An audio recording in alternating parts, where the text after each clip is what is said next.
যুক্তরাজ্যে গাড়ি চালানোর সময় গতিসীমা লঙ্ঘনের জন্য এক বিচারপতির বিরুদ্ধে আনুষ্ঠানিক সতর্কবার্তা জারি করেছে বিচার বিভাগ।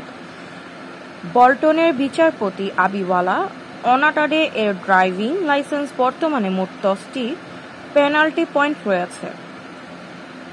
অনটাডে নিজেই তার বেঞ্চ চেয়ারকে জানান যে তিনি পূর্বে 6টি বেশি পয়েন্ট পেয়েছেন।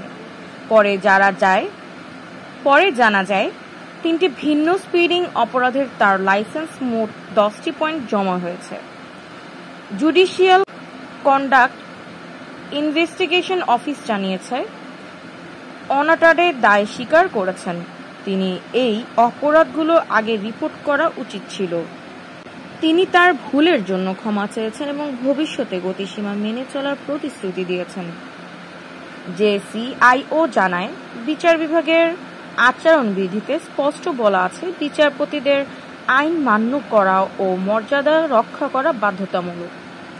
ম্যাজিস্ট্রেট হিসেবে দায়িত্ব গ্রহণের সময় ও তারা এমন একটি অস্বীকারপত্রে স্বাক্ষর করেন।